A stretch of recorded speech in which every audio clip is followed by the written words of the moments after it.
أعوذ بالله من الشيطان الرجيم. بسم الله الرحمن الرحيم. الرحمن علم القرآن خلق الإنسان علمه البيان. الشمس والقمر بحسبان والنجم والشجر يسجدان والسماء رفعها ووضع الميزان ألا تطغوا في الميزان وأقيموا الوزن بالقسط ولا تخسروا الميزان والأرض وضعها للأنام فيها فاكهة والنخل ذات الأكمام والحب ذو العصف والريحان فبأي آلاء ربكما تكذبان. خلق الإنسان من صلصال كالفخار وخلق الجان من مارج من نار فبأي آلاء ربكما تكذبان.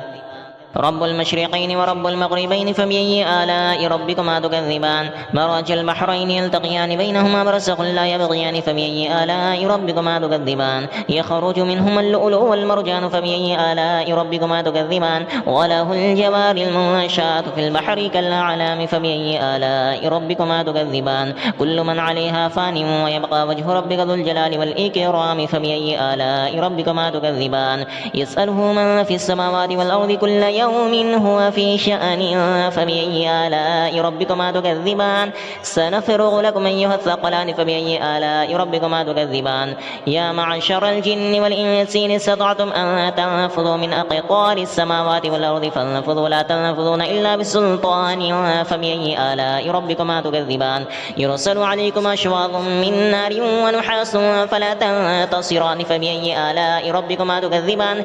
فإذا انشقت السماء فكانت وردة كالدهان فبأي آلاء ربكما تكذبان. فيومئذ لا يسأل عن ذنبه إنس ولا جان فبأي آلاء ربكما تكذبان. يعرف المجرمون بسيماهم فيؤخذ بالنواصي والأقدام فبأي آلاء ربكما تكذبان. هذه جهنم التي يكذب بها المجرمون يطوفون بينها وبين حميم آن فبأي آلاء ربكما تكذبان. ولمن خاف مقام ربه جنتان فبأي آلاء ربكما تكذبان.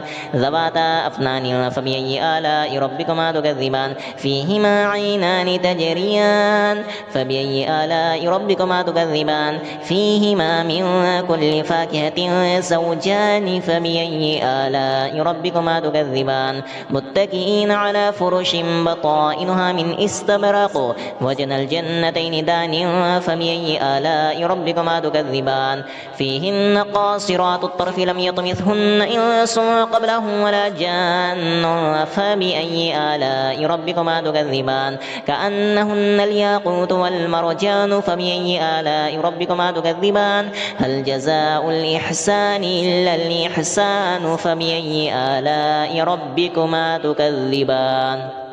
ومن دونهما جنتان فبأي آلاء ربكما تكذبان. مدهامتان فبأي آلاء ربكما تكذبان. فيهما عينان نضاختان فبأي آلاء ربكما تكذبان. فيهما فاكهة ونخل ورمان فبأي آلاء ربكما تكذبان. فيهن خيرات حسان فبأي آلاء ربكما تكذبان. حور مقصورات في الخيام فبأي آلاء ربكما تكذبان. لم يطمثهن إنس قبلهم ولا جان فبأي آلاء ربكما تكذبان. متكئين على رفرف خضر وعبقري حسان فبأي آلاء ربكما تكذبان. تبارك اسم ربك ذي الجلال والإكرام.